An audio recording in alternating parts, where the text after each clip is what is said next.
Well, howdy, I'm Brent Smith and I'm the Common Constitutionalist, and you're watching the Common Constitutionalist Weekend Video Podcast.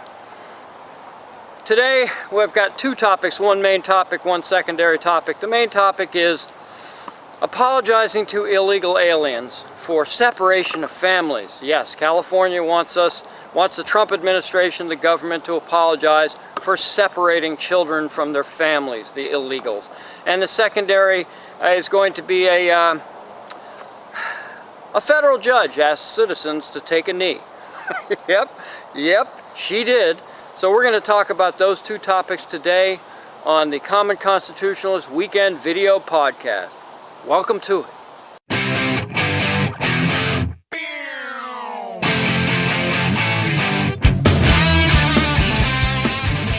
You're watching the Common Constitutionalist Weekend Video Podcast.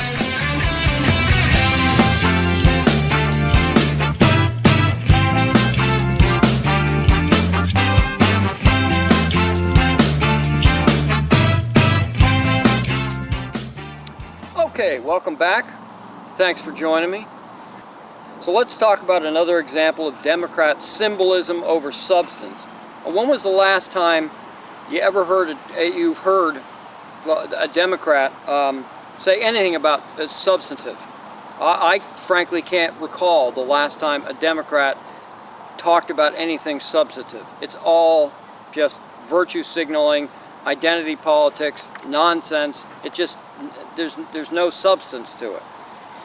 Knowing the Dems and that everything, and I literally mean everything, boils down to politics, you have to always think one step or one move ahead. And if they demand I do this or I do that, then you have to think, okay, what comes next? What are they thinking of? What are they trying to get me to do when if they want me to compromise on one particular thing? Well, what does that compromise lead to? You always have to be mindful of that, because it's never just one step with these people. It's a step, and a step, and a step until they finally get to where they think they want to go, which is nirvana, I guess. I don't know. So I'm thinking this isn't simply about trying to maintain their hold on Hispanics and their votes. They've already basically got that. And so I think this particular topic, apologizing to illegals, has to be something more. And I think it may end up being monetary. That's just a guess, but it's a good guess as far as I'm concerned. And I think some of these radical leftist politicians are looking for money for these illegals, like reparations. So, or maybe even in lieu of reparations, they throw out the reparations thing and they say, okay, fine, we won't make the government pay reparations to the illegals. Instead, why don't we just give them legal status and a path to citizenship? Okay, that would be much better. That way we won't have to shell out any money. Maybe that's it. Maybe that'll quell their pain and suffering that they've caused through the family separation thing. And they also know, the left knows, that reparations and this other legal means, if you want to call it legal means, this legal status, citizenship, and all that other nonsense conveyed by our government, they know that this isn't possible until the Trump administration or someone admits wrongdoing. The president admits wrongdoing, and then once they admit the wrongdoing, this is the way it works, then it'll allow them to take the next step. The next domino will fall, and then they can ask for reparations. You admitted that you did wrong by these people, then they deserve money, or they deserve something for their pain and suffering. That's the way I think this is designed to work. That it's just not a simple apology. And like I said, by admitting that you did these people wrong, that's the apology, and then then the next step is an obligation to make it right, to make them whole, whatever. So if this isn't the Dems' end game, then passing a resolution for Congress to apologize to people who snuck across our borders illegally is all just a massive waste of time and energy, obviously. So it's not like Democrats have to court, like I said, they don't have to court the Hispanic vote. Basically, they've already got it for the most part. They've pretty much wrapped it up as a general rule. So you might be thinking, wondering, as you're watching, what the heck am I spouting off about? So I don't know if you've heard. Maybe you haven't heard. So let me explain. And again, all of what I said, you need to continually bear in mind as I'm going through this. This is a column from Breitbart I read, and you may not even like Breitbart, okay? So what if you don't like Breitbart? What's the old saying, a stopped clock is right twice a day? Well, just because it's from a certain source. I've quoted the Washington Post and the New York Times before as being right about something. I don't read them generally, and I think most of what they publish is nonsense, but occasionally they're right on something. So if I have no problem quoting them if they happen to be right. So keep an open mind if you're not a Breitbart fan, and I'm not necessarily one either, but there you go. So just, like I said, bear in mind all these things, the apologies, the domino theory and whatnot, as I go through this. So this is from Breitbart. Quote, California state legislature, let me start that over again, shall we?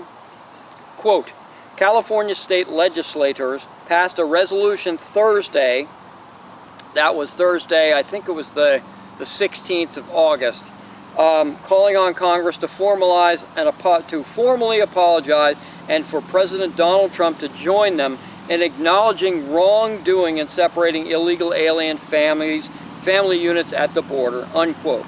And so, like I said, remember, all right, they're asking Trump to join the Congress to formally apologize. Not just, we're sorry, but draft a formal apology so they get it in writing or something like that. So there's proof of the apology. And this is why I'm thinking this domino theory, that what's next? They want the Trump administration to compromise on this and say they did wrong. Why? What's the end game? You always have to be thinking of that. Okay, so before I go any further, let me put this. I've done this before. Many people have done this before, but it bears repeating, I suppose. So let me put this thing to bed once and for all. This family separation nonsense, once and for all. That's a hot one. I'll probably be back here in 2 weeks saying it again. The Dems blame Trump and only him for this whole family separation thing. He concocted the whole thing because he hates Mexicans, or he's a white nationalist, or some crap. That's the line. That's the typical line. But here's what it's really all about, and this is from the Heritage Foundation. And you may not like the Heritage Foundation if you're left-leaning or something like that, but they're right 99% of the time. So there you go. Quote, family separation at the border is not some new phenomenon suddenly imposed by the Trump administration. It happened during the Obama, Bush, and Clinton administrations too, unquote. So we've heard all the infamous, the Flores decision. Most people are at least heard the term Flores court decision, and it comes up whenever anyone talks about this issue of family separation. So where did the policy come from? Again, quoting Heritage. In 1997, then Attorney General Janet Reno settled a lawsuit, Flores v. Reno, filed in California challenging the Clinton administration's detention. Listen, the Clinton administration's detention of juvenile migrants taken into custody by then INS, Immigration Naturalization Service. In the settlement, the government agreed that it could detain unaccompanied minors, that's very important, for only 20 days before releasing them to the Department of Health and Human Services for placement either in foster care or with their parents, close relatives, or a legal guardian, unquote. Now here's the money quote. This is where if you're listening to leftists, they purposely leave this part out. Quote, a controversial decision by the U.S. Court of Appeals in the Ninth Circuit, so the Ninth Circuit Court of Appeals, extended this 20-day limit to juveniles who illegally crossed the border with their parents. All right? So this was the Ninth District Court of Appeals decision to add with their parents to unaccompanied minors. All right? And that was during the Clinton administration in 1997. So the reason that children can't stay with their parents who are being prosecuted under federal immigration law is because of a court's screw-up. It wasn't the Obama administration, it wasn't the Clinton administration, it wasn't the Bush administration, and it sure as crap ain't the Trump administration. It was a misinterpretation of a settlement agreed to by the Clinton administration, not the Trump administration. Anyone who says otherwise is simply just politically spinning.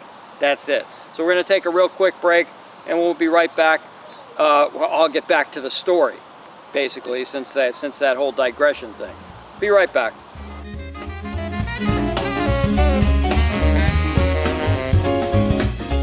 You're watching the Common Constitutionalist video podcast.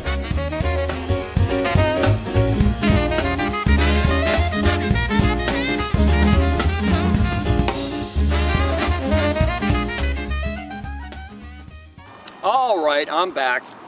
Now we're going to get back to the story after that whole thing about how this was the separation of families was actually started during the Clinton administration, and it was a court screw-up that caused the addition of separation of families for children who were brought over with their parents as opposed to unaccompanied minors. So we got all that straight, and so here's the whole deal. State Senators Kevin DeLeon, Richard Pan, and Scott Wiener authored the joint resolution that was scheduled for debate and passed on Thursday, like I said, August the 16th.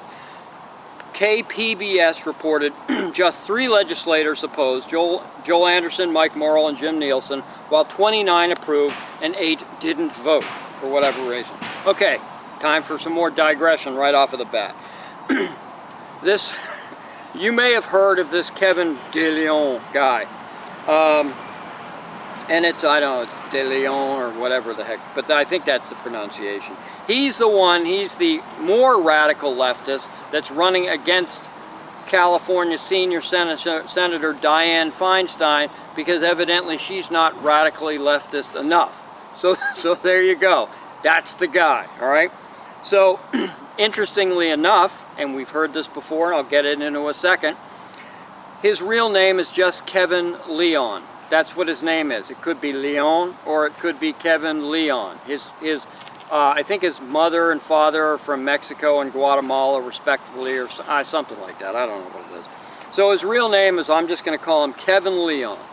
All right? His political name is Kevin De Leon. He never actually changed his name. That's just kind of what he goes by. And he actually started going by De Leon in college. And I don't know for certain, but I'll bet he changed it because it looks and sounds more Hispanic. And that sounds reasonable to me. Why would you change it otherwise? Okay, so just say you're looking at a voting ballot, okay? Just as a digression here. And imagine that you're of Latin descent. You see 2 names. One's Joe Jones and the other's Kevin Leon. They're basically interchangeable. Who do you vote for? You don't know either of these guys. You probably just vote for the guy highest on the list. If Joe Jones is first, that's who you're going to vote for, all right? But now, instead of Kevin Leon, his name, you see Kevin De Leon. Oh yeah, he must be a kindred spirit. He has an Hispanic name, so he must be a kindred spirit. He'll fight for me because we have heritage in common. I'll vote for him. See how this works? Symbolism over substance. But it works, and it really does work. Because sadly, most of the people who wander off the street into the voting booth have no idea who they're voting for or why they're voting for that particular person. The same thing, if you remember, if you recall, the name Beto O'Rourke, or Beto, I think it's Beto O'Rourke, down in Texas. He's the guy running against my man Ted Cruz for Senate in Texas. The problem for O'Rourke is that his name isn't Beto. His name, I think Beto might mean Spanish for fraud, but I'm not, don't quote me on that, okay? But I don't know. In any event, the name Beto is apparently Hispanic. It's a Hispanic nickname for something, and I don't know what it is, and nor do I care to look it up. His real name isn't Hispanic. It's about as far away as you can get.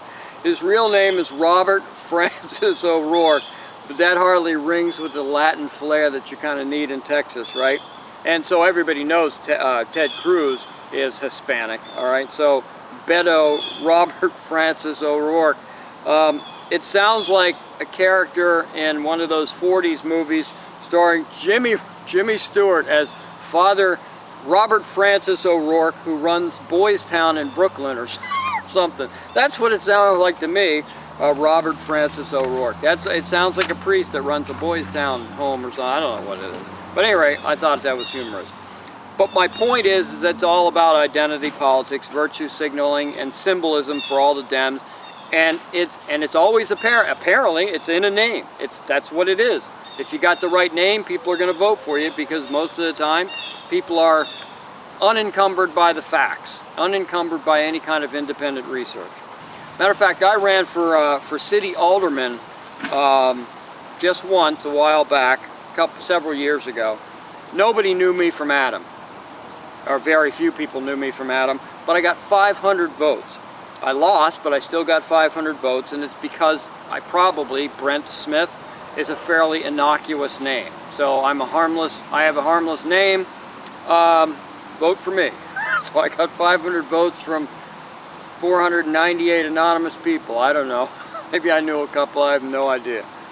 So now just think back when you were in college and imagine having the forethought at that young age even to think about adjusting your name like this. You know, not Beto O'Rourke necessarily, but Kevin De Leon. And it seems like Kevin must have had political aspirations beyond college even back then, and he's like 50-something now. So, quote, this is quoting Breitbart again. The California Senate resolution calls on Congress to specifically apologize to the children separated from the adult foreign nationals. The adult foreign nationals who illegally brought them across the U.S. border. The adult, I love that. It also petitions Congress and the President and President Trump to acknowledge wrongdoing in separating illegal alien adults and children, unquote. The resolution describes the policy of separating foreign nationals who have crossed the border illegally as detrimental. Of course it does. De Leon describes the separation as government-sanctioned kidnapping. Don't you know? Egads. All right. Could you be a little more hyperbolic there, Kev, buddy? Unreal. Quote, they created the problem, they need to fix the problem and make sure that there is clear accountability, unquote, De Leon added. Again, he speaks, we should apologize to these children we have permanently harmed. Oh, nope, sorry, this is somebody else. This is Senator Pan speaking. Pan continued and compared family separations to U.S. World War II internment of Japanese citizens. Give me strength. But again, this is like I said, this is the hyperbolic nature of this virtue signaling bullcrap, and it's not. There's no way it can just be for an apology. No way it's going to end there. It couldn't possibly be. Okay, and Breitbart continues that the California Senate resolution used research from organizations including the American Psychiatric Association and American Academy of Pediatrics to make their case, stating that separations can cause stating that separations can cause children's brains long-term harm, according to the report. Of course it can. You're separated for a month from your family, and that can cause long-term harm. Speaking of long-term harm, what happens when a mother is separated from their child for, say, 5 to 10, okay, because of breaking in? I don't know what the heck the crime would be for 5 to 10 years. Maybe it's only 18 months or something like that, that the mother gets sent to the slammer for illegal drug use or, some nonsense. What happens to that children? Are they also permanently damaged? And if so, why don't we ever hear about it? All right? We don't ever hear about it because they're American citizens already, and maybe they're not going to vote for Democrats. That's all I've got to say about that. I'm going to take another quick break, and we'll wrap this up with Take a Knee. Let's all take a knee. Yeah, because we're so oppressed. Be right back.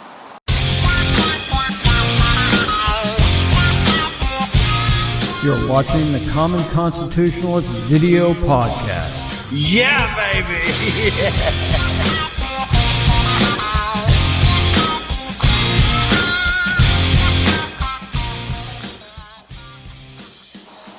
Chihuahua. Hi, Chihuahua. Ha! Little Hispanic lingo there. Yeah, baby. Okay, I'm back. So, take a knee. Everybody take a knee for justice, baby. So, a writer, I'm not often astonished or surprised or further disappointed by things that are going on in America today, but I gotta tell you, this one even floored me, man. A writer at the American Spectator recently attended a citizenship ceremony in Brooklyn, New York. It was officiated by District Court Judge LaShawn Motique DRC Hall, an Obama appointee. Whew, that's a mouthful. And what happened floored not only me, but floored the writer too, so he felt compelled to write about it.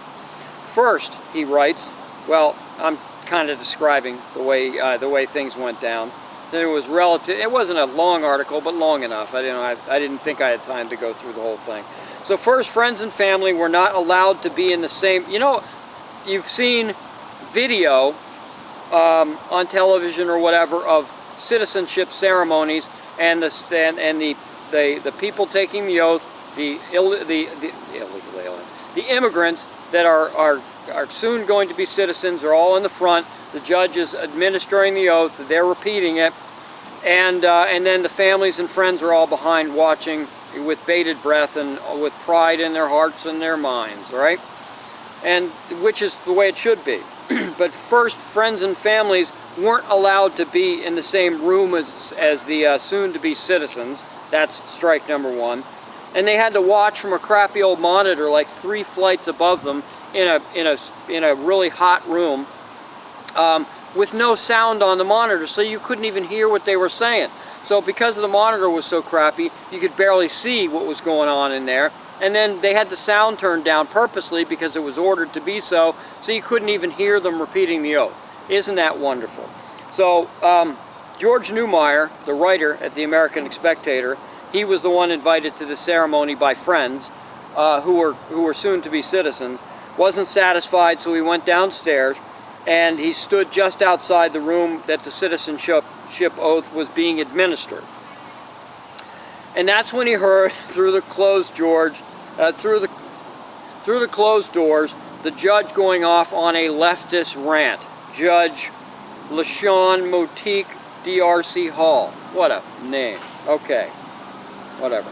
Quote I'm quoting George now. Her speech to the new citizens, to the extent that I could hear it, was appalling. Sounding like a Democrat Party ward boss. She urged the new citizens to vote as soon as humanly possible. She made voting sound like a tremulous act of self-defense against the country they had just joined. Thanks, bub. The exhortation, needless to say, gave off a strong anti-Republican, anti-Trump whiff, unquote. George continues, quote, then she started on...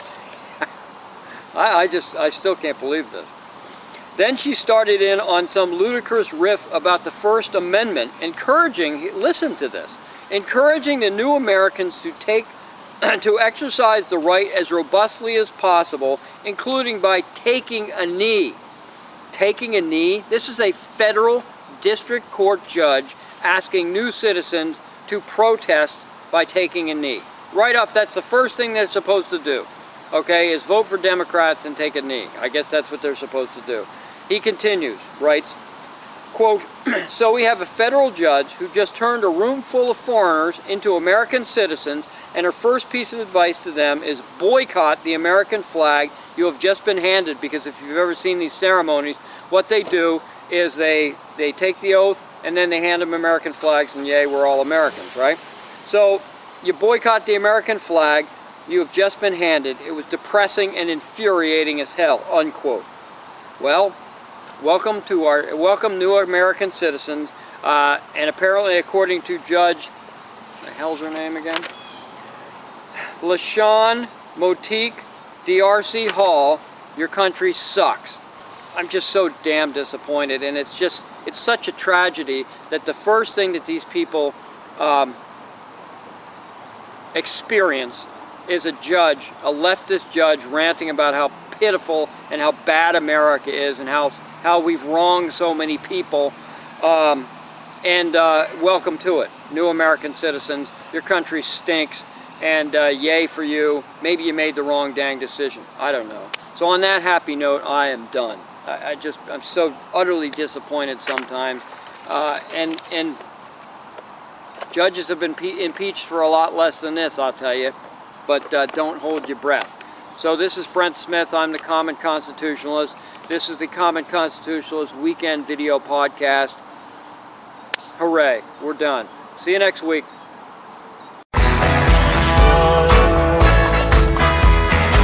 Thank you for watching the Common Constitutionalist Weekend Video Podcast.